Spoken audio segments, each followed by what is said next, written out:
Hey, my name's James Nicholson. Welcome to my YouTube channel. In this video, I want to talk about one of the major parties, one that's been established for a very long time, that's just had their party conference. And at that party conference, they've voted to abolish landlords, get rid of landlords. Not only that they can compulsory purchase the properties that landlords currently own, and they would get first refusal by local councils. This is crazy stuff, but I think everyone should know about this, whether you're a tenant, whether you're a landlord, or anywhere in between. We need to know what's happening with various different parties, because I think it's really important to understand where things could actually end up. So we're going to jump into that and more in this video. If you're new around here and you haven't done already, do make sure you subscribe to the channel over there and hit that bell notification. By subscribing, you'll get all the latest house price news, interest rate news, property investing tips, and much, much more. And you'll help me get to 50,000 subscribers. If you have a look around this video, we're a smidge away. A couple of hundred we need now to get that 50,000 mark, which is a huge milestone. So thanks to everyone that's already subscribed. And let's get some views on this video. I think this content is really important, that people know what's happening. How can we do that? Your part simple. Smash like, tickle like, do something to that like button. That helps with the YouTube algorithm, and that's massively helped the channel grow. So thanks to everyone that does that. So this is the Green Party we're talking about. And they are growing.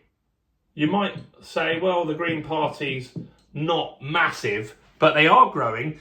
And in the last election, they just had the record number of seats. They've got 4 seats in Parliament at the moment. So, look, it's not likely that they're going to get in power, but you never know. They might have a coalition with somebody else. That's something that could happen. So the leader of the party is a new guy. He's called Zach Polanski. And so Zach Polanski took a vote at the conference. And the vote was all about getting rid of private landlords. And this, surprisingly, well, maybe not surprisingly, they unanimously voted that if they get into power, or they get in any sort of coalition, that they would be looking to get rid of private landlords. That wouldn't be great. So how will they do that? What's their plan? Because just saying, look, we're not having landlords anymore can't work. You need something to actually implement this. Well, first off, they would ban buy-to-let mortgages. So that would make things tough.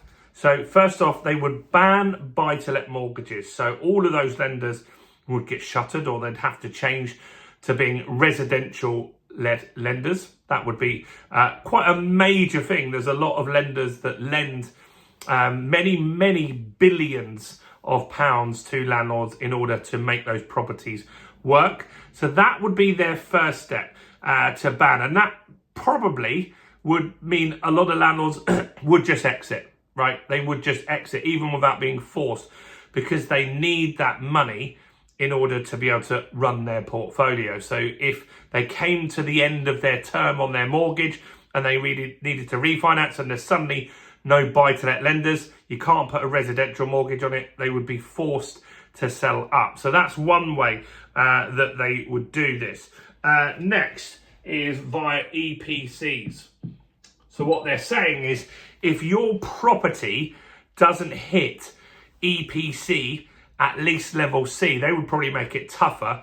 But if you don't have good insulation, good boilers, good EPC all round, then you would be able to have a compulsory purchase of your property. Now, that compulsory purchase gets slightly worse, because the first person that gets the option to buy that is the local council. And so the local council will get first refusal on that. And I bet you they're not going to give you full market value for that property. So you'd probably be getting less than the property is worth, but you would have no option. It would be a compulsory sell. That's not great, and that would cause lots of problems. Next is if it's empty for 6 months. So if you have a property and it sits empty for 6 months, I mean, I've had properties that have been empty for 6 months because they've needed big refurbishment. So I had a 1-bedroom property that we converted during the pandemic, and we took it from 1 bed to 2 bed, but we also changed the kitchens, the bathrooms, everything. It was a back to brick refurb because of like scarcity of materials and stuff like that, and lockdowns and things like that. We struggled to get it done in 6 months. There was no real incentive to move it quickly either, because we would have struggled to get a new tenant at that time and all sorts of things. So look, that has happened to me. I've had a property empty that long. I've had a major refurbishment on a 3-bedroom house in Hastings, back to brick again. That took longer than 6 months. So look, that isn't great. And so if you have your property empty for more than 6 months, another option for them to compulsory purchase. Now, this might sound, if you are an anti-landlord person, which I know there are tons of people, lots of tenants are anti-landlord, might sound wonderful to you. You might think, good, get rid of the landlords. They're all scum. We don't want them. But a lot of people do want landlords. They like the flexibility. They don't want to purchase a property. They like to own a property, or so they like to rent a property and know that they're going to get the maintenance done and they've got all of that stuff. And if they want to leave, to move to another country or move to another part of this country or upsize or downsize quickly, they've got that option. And so lots of people also can't afford to buy a property. Maybe they've got a bad credit score. Maybe they just don't earn enough income. What happens to people on benefits? Is every property going to become social housing? Because that sounds wonderful as well. But if you look at the stats, social landlords are the worst landlords in the country by far.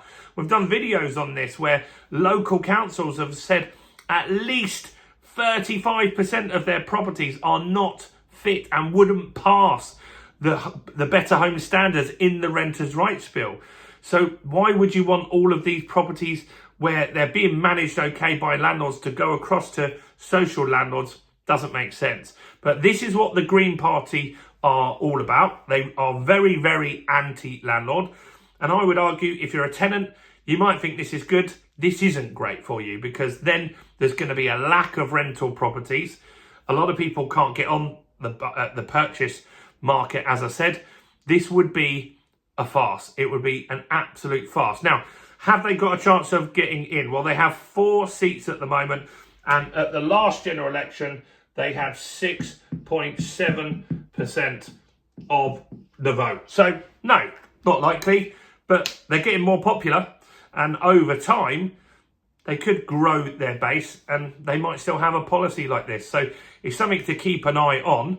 I don't think it's going to happen, but I think it's interesting to see that there is a fairly big party talking about this kind of stuff. Let me know your thoughts in the comments below.